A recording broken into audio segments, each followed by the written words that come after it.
Hello student, जैसा कि हम लोग डिफरेंशियल इक्वेशन पढ़ रहे थे, तो आज हम इस वीडियो में वेरिएबल सेपरेबल डिफरेंशियल इक्वेशन पढ़ेंगे। तो चलिए स्टार्ट करते हैं। कह रहा है कि a variable separable differential equation is a first order differential equation in which the variables x and y can be separated on to the opposite side of the equation. It can be written in the form dy by dx is equal to fx gy। ठीक है, इस तरह से differential equation दिया रहेगा, उसको solve कैसे करना है, उसका इक्वेशन कैसे निकालना है। तो सेपरेट करेंगे वेरिएबल्स को। ठीक है, वेरिएबल कौन कौन से हैं? दो वेरिएबल है, एक x है, दूसरा y है। ठीक है, y वाले को एक साइड में लिखेंगे और x वाले को एक साइड लिखेंगे। तो यहाँ हो जाएगा dy by g y is equal to f x d x. फिर उसके बाद इनको इंटीग्रेट कर देंगे। इंटीग्रेट करेंगे तो हो जाएगा इंटीग्रेशन में dy by g y is equal to integration of f x d x plus c. ठीक है, इस तरह से हम इसको वेरिएबल्स को सेपरेट करके सॉल्व करेंगे। तो हम इन पर बहुत सारे क्वेश्चन करेंगे। तो चलिए कुछ क्वेश्चन कर लेते हैं, इसके बाद हम कुछ क्वेश्चन कर लेते हैं। तो क्वेश्चन करने से पहले मैं आपको बता दूं कि डिफरेंशियल इक्वेशन का कोई भी टॉपिक हो, उन पर आप जितना ज़्यादा क्वेश्चन करेंगे उतना ही ज़्यादा आपको बेनिफिट मिलेगा, उतना ही अच्छे मार्क्स आप ला पाएंगे एग्जाम के टाइम पर। तो चलिए इन क्वेश्चन को करते हैं। क्या कह रहा है कि dy by d x is equal to 1 plus x square y square plus x square plus y square. ठीक है, तो इनको हम इस तरह से अगर लिख दें, जैसे कि 1 प्लस ए बी हो प्लस ए प्लस बी, तो इनको हम इस तरह से लिख सकते हैं, जैसे कि 1 प्लस ए हो गया इंटू 1 प्लस बी। ठीक है, तो उसी तरह से इसे हम किस तरह से लिख सकते हैं, जैसा कि dy बाई डी एक्स है is equal to 1 plus x square लिख सकते हैं, इंटू में 1 प्लस वाई स्क्वायर लिख देंगे, 1 प्लस वाई स्क्वायर। अब इसको हम y वाले को एक साइड कर देंगे और दूसरे साइड x वेरिएबल को कर देंगे। वो सेपरेट करने के बाद हम इंटीग्रेट कर देंगे। तो चलिए सेपरेट करते हैं इनको। ये हो जाएगा dy by 1 plus y square और ये क्या हो जाएगा 1 plus x square into d x. अब इनको हम इंटीग्रेट कर देंगे। तो ये इंटीग्रेशन क्या होता है 1 upon 1 plus y square d y square d y. क्या हो जाएगा इसका इंटीग्रेशन tan इनवर्स y हो जाएगा इसका। तो ये हो जाएगा tan inverse y is equal to ये हो गया x plus x cube by 3 plus c एक कांस्टेंट है। ये हो गया आंसर। अब इसके बाद दूसरा क्वेश्चन क्या है, dy by d x is equal to 2xy। ठीक है, तो सॉल्व करते हैं इनको। दूसरा dy by d x is equal to 2xy। तो y वेरिएबल को एक साइड करेंगे तो हो जाएगा dy by y is equal to 2x dx। तो इसका इंटीग्रेट कर देंगे इनको, तो इनका इंटीग्रेशन हो जाएगा ln y is equal to x square plus c. तो यहाँ पर y ln log में है तो log को हटाएंगे तो क्या हो जाएगा y is equal to e to power x square plus सी। ये हो जाएगा इक्वेशन। इसके बाद तीसरा क्वेश्चन क्या है, sine y d x is equal to sec x d y. तो y वेरिएबल को एक साइड करेंगे तो हो जाएगा dy by cosec y is equal to a d x में हो जाएगा सेक एक्स। इसको हम इंटीग्रेट कर देंगे तो इसका इंटीग्रेशन हो जाएगा ln cosec y minus cot y is equal to हो जाएगा इसका ए हो जाएगा cos x का इंटीग्रेशन साइन एक्स प्लस सी। ये हो गया आंसर। इसमें सबसे बड़ी दिक्कत क्या आती है कि जब आप इंटीग्रेट करोगे तो वहाँ पे सबसे बड़ी प्रॉब्लम आएगी, नहीं तो सब कॉन्सेप्चुअल हैं, सब बहुत इजी हैं, हो जाएंगे बहुत आसानी से। इसके बाद हम रिड्यूसिबल इंटू वेरिएबल सेपरेबल करेंगे। इसके बाद हम रिड्यूसिबल इंटू वेरिएबल सेपरेबल करने वाले हैं। तो चलिए करते हैं। क्या कहता है कि the differential equation in the form dy by d x is equal to f of a x plus b y plus c can be reduced into variable separable by the substitution. कह रहा है कि substitution के through हम इनको reduce कर सकते हैं वेरिएबल सेपरेबल फॉर्म में। उसके बाद हम उसको सॉल्व करेंगे। तो कैसे, जैसा कि ए है d y by d x is equal to f of a x plus b y plus c है, ठीक है।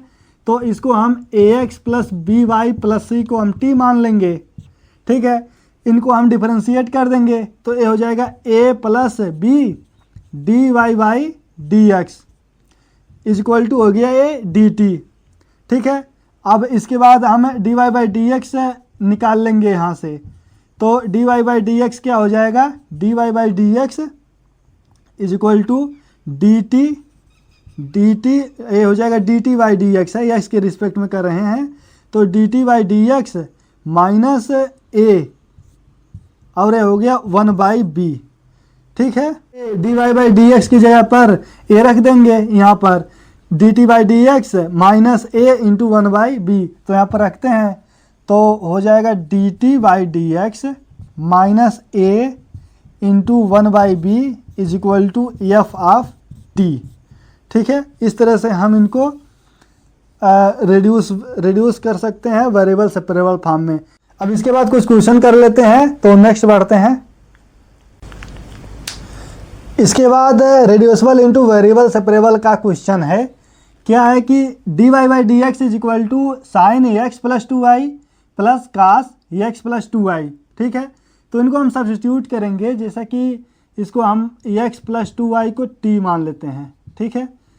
टी मान लिया, इसको हम एक्स के रिस्पेक्ट में डिफ्रेंशिएट करेंगे तो हो जाएगा 1 plus d y by d x is equal to d t, ठीक है। तो d y by d x हमें निकालना है यहाँ से। तो d y by d x हो जाएगा d y by d x is equal to d t, a d t by d x है क्योंकि एक्स के रिस्पेक्ट में हम डिफ्रेंशिएट किए हैं। तो d t by d x minus 1 into 1 by 2, ठीक है। अब d y by d x की जगह पर हम सब्स्टिट्यूट कर देंगे इनको। तो चलिए रखते हैं इनको। तो हो जाएगा 1 by 2 into d t upon d x minus 1 is equal to ये हो जाएगा sine t plus cos t, ठीक है। अब इसके बाद हम d t by d x हमें निकालना है। तो क्या हो जाएगा d t by d x is equal to 2 sine t plus 2 cos t और ये हो गया प्लस 1, ठीक है। अब इसके बाद हम टी वेरिएबल वाले को एक साइड रखेंगे तो ये हो जाएगा d t upon 2 sine t plus 2 cos t plus 1 is equal to d x. अब इसको हम इंटीग्रेट कर देंगे, ठीक है। अब इसके बाद हम इनको सॉल्व करेंगे। अब इसका इंटीग्रेशन जो कि लेंदी है, ठीक है। इस तरह से थोड़ा कुछ मुश्किल इंटीग्रेशन आ जाते हैं जो कि हमें करना पड़ता है। एग्ज़ाम के टाइम में आपको टाइम नहीं मिलेगा, इसलिए आप जितना ज़्यादा प्रैक्टिस करेंगे क्वेश्चन का उतना ही सही रहेगा। तो चलिए इनको करते हैं। तो हमें मान लेते हैं let u is equal to 10t/2, ठीक है। तो यहाँ से हमको dt निकलेगा। तो हम सबसे पहले हम dt निकाल रहे हैं, उसके बाद हम sin t और cos t कैलकुलेट करेंगे। उसके बाद यहाँ पर हम सब्स्टिट्यूट करेंगे जो कि हमें इंटीग्रेशन करना है। तो इंटीग्रेशन कर देंगे तो इक्वेशन निकल के आ जाएगा। तो इसको हम डिफ्रेंशिएट करेंगे t के रिस्पेक्ट में। तो हो जाएगा du upon d t is equal to हो जाएगा सेक स्क्वायर t/2 इंटू 1/2, ठीक है। तो ये हो जाएगा du is equal to sec square t/2, यहाँ पर 1/2 है और हमें यहाँ पे dt निकल जाएगा, ठीक है। इसके बाद सेक स्क्वायर को हम क्या लिख सकते हैं, 1 + tan स्क्वायर लिख सकते हैं। तो लिखते हैं du is equal to 1/2 plus 1/2 into 1 plus tan square t/2। tan square t/2 को हम क्या लिख सकते हैं, u स्क्वायर लिख देते हैं। तो यू स्क्वायर लिख देते हैं, यहाँ पे हो जाएगा डी टी।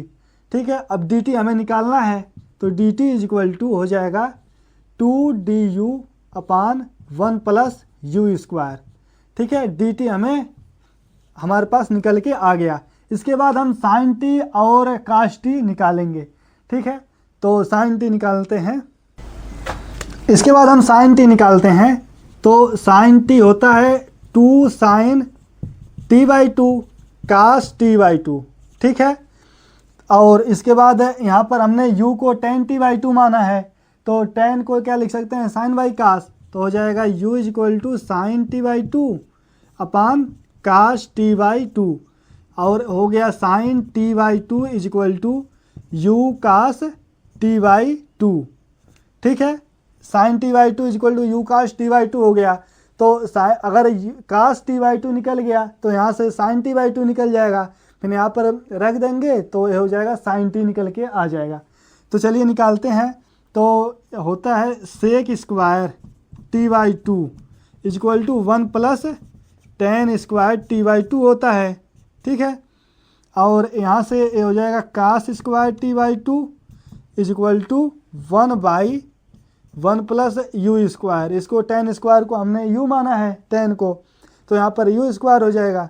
इसके बाद a हो गया cos t/2 is equal to 1/√1 plus u square. ठीक है, अब इसको हम यहाँ पर रख देंगे, तो ये हो जाएगा u/√1 plus T square you square, u/√1 plus u square. ठीक है, अब ये साइन t/2 और cos t/2 को हम यहाँ पर रख देंगे तो साइन t निकल जाएगा। तो यहाँ पर लिख देते हैं sine t is equal to, ये हो गया 2u/1 plus u square, 2u/1 plus u square. ये हमारे पास साइन t निकल के आ गया। इसके बाद हम cos t निकालते हैं। तो हमने dt और साइन t निकाल लिया था। dt क्या आया था 2du/1 प्लस u, और sine t is equal to 2u/1 plus u square. इसके बाद हम cos t निकालते हैं। तो cos t is equal to होता है cos square t/2 minus sine square t/2। ठीक है, तो cos t/2 और sin t/2 जो हमने निकाला था वहाँ पर सब्सिट्यूट कर देंगे। तो ये हो गया 1/1 प्लस यू स्क्वायर, और ये माइनस में हो गया you square upon 1 plus u square. तो ये हो गया 1 minus you square upon 1 plus u square cos t निकल के आ गया। ठीक है, अब इसके बाद उस डिफरेंशियल इक्वेशन में हम सब्सिट्यूट कर देंगे। तो डिफरेंशियल इक्वेशन क्या था कि dt अपान इंटीग्रेशन में क्या था, dt अपान में 2 sin t plus 2 cos t plus 1 ये था। तो is equal to a dx का तो x हो जाएगा इंटीग्रेशन में, तो उसका दिक्कत है नहीं।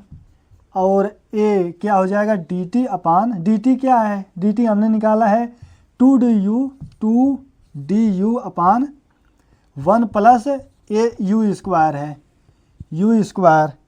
तो इसके बाद ये अपान में क्या हो जाएगा 2 sin t, 2 into sine T क्या है, साइन टी यहाँ पर निकाला है 2u/1 plus u square, 2u/1 plus u square plus 2 into 1 minus you square upon 1 plus u square plus में 1।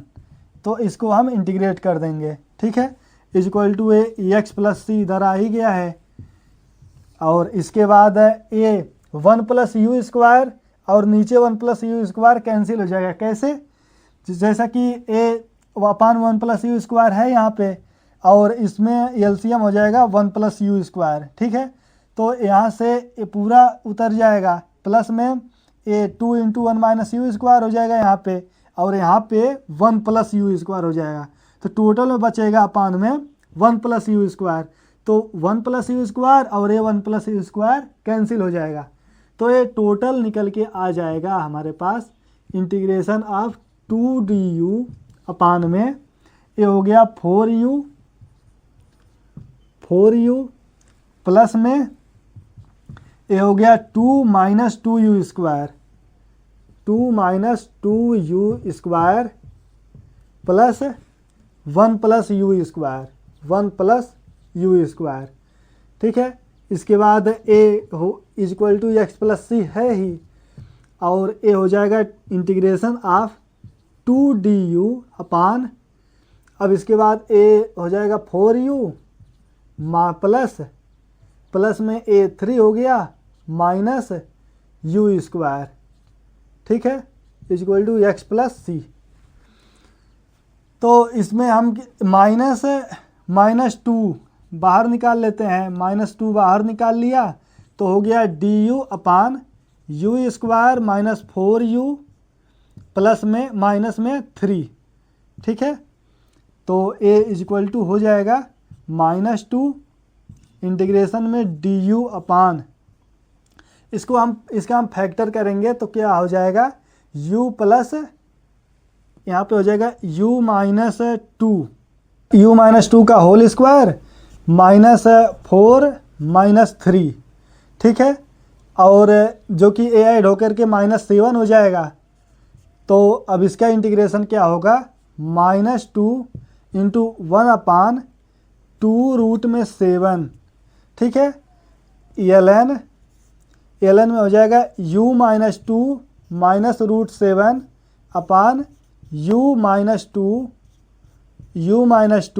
प्लस रूट में 7, और इसके बाद इज इक्वल टू में x plus C.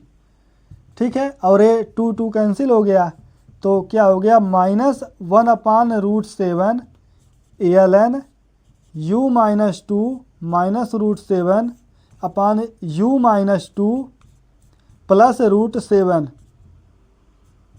Is equal to x plus सी। ये हो गया equation, निकल के आ गया, आंसर हो गया। इसी तरह से हम अगर इस तरह से कोई क्वेश्चन दिया है तो उसको सब्स्टिट्यूट करके हम सॉल्व कर सकते हैं। तो दिक्कत सबसे बड़ी क्या आती है कि यहाँ पर इंटीग्रेशन अगर आपको बढ़िया से अच्छे तरह से आता है तो आप कर जाएंगे बढ़िया से। तो अब इसके बाद नेक्स्ट क्वेश्चन लेते हैं, इसके बाद 2 क्वेश्चन और कर लेते हैं। तो क्या कहता है कि 1 plus e to ji power x into y d y by d x is equal to e to ji power x. तो इसको हम सॉल्व करते हैं सॉल्यूशन। तो ये वाई वेरिएबल वाले को एक साइड कर लेते हैं और एक्स वेरिएबल वाले को एक साइड, तो ये हो जाएगा y d y is equal to e to ji power x upon 1 plus e to ji power x. ठीक है, 1 plus e to ji power x d x. अब इसको हम इंटीग्रेट कर देंगे तो ये हो जाएगा y square by 2 is equal to a हो गया, जैसा कि इसको हम सब्स्टिट्यूट करेंगे तो 1 plus e to ji power x को हम टी मान लेते हैं, तो e to ji power x d x is equal to d t हो जाएगा।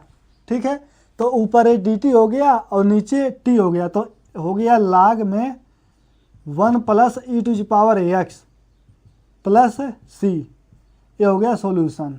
ठीक है, दूसरा क्वेश्चन क्या कह रहा है, find particular solution of the equation d y by d x sine x is equal to y ln y satisfying the initial condition y at the x is equal to pi by 2 is equal to e. कह रहा है कि जो हम solution निकालेंगे finally, जैसा कि इस तरह से हमने निकाला है, तो इस तरह से इक्वेशन निकाल करके इसमें एक्स की जगह पर हम पाई बाई 2 रख देंगे। ठीक है, पाई बाई 2 रखने के बाद जो उसका वैल्यू आएगा वो ई होगा, यानी कि वाई की जगह पर हम ई हमें रखना है। तो हमें फाइंड क्या करना है, वहाँ पे सी कांस्टेंट जो हमारा सी है, तो सी फाइंड करके फिर पार्टिकुलर सॉल्यूशन हमें लिखना है। तो चलिए इसको निकालते हैं। तो y वाले को एक साइड रखते हैं, तो हो गया डी वाई अपान में y ln y is equal to d x upon sine x. ठीक है, तो ये हो जाए, ए ln वाई को हम t मान लेते हैं और ये 1 upon y d y is equal to d t हो गया। ठीक है, तो यहाँ पर क्या हो जाएगा ln t ln t मतलब ln of ln y is equal to में ये हो गया log ऑफ ln में tan x/2 plus ln c। ये tan x/2 क्यों हो रहा है इसका इंटीग्रेशन, क्योंकि इसका तो क्या होता है log में cosec x माइनस काट x होता है, तो cosec x को 1/sin लिखोगे और माइनस में cos/sin काट को लिख दोगे, तो उसको जब सॉल्व करोगे तो ये tan x/2 निकल के आ जाएगा। तो इसके बाद हम इस log को हटाएंगे तो क्या हो जाएगा ln y is equal to c into tan x/2 हो जाएगा, क्योंकि यहाँ पर ऐड हो रहा है दो लॉगरिथमिक फंक्शन, तो यहाँ पे मल्टीप्लिकेशन हो जाएगा c इंटू tan x/2। अब फिर से y इज इक्वल टू क्या हो जाएगा e⁻c इंटू tan x/2। हमें क्या निकालना है y at the x is equal to π/2 निकालना है, तो y की जगह पर e रख देंगे, इज इक्वल टू ई है तो y की जगह पे e रख देंगे, तो e इज इक्वल टू हो जाएगा e इंटू सी tan π/4, यहाँ पर tan π/4 हो जाएगा, tan π/4 इज इक्वल टू 1 होता है, तो c इंटू 1, तो यहाँ से c की वैल्यू 1 निकल के आ गई। फिर उसके बाद पार्टिकुलर सोल्यूशन क्या निकल के आ गया y is equal to e⁻ tan x/2। इस डिफरेंशियल इक्वेशन का पार्टिकुलर सोल्यूशन ये निकल के आ गया y is equal to e⁻ tan x/2। ये हो गया आंसर। अब इस वीडियो को यहीं पर एंड करते हैं। अगर आपको कहीं पर डाउट रहता है तो आप कमेंट में ज़रूर बताएं, और अगर चैनल पर आप नए हैं तो सब्सक्राइब कर लीजिए। मिलते हैं नेक्स्ट वीडियो में। Thank you.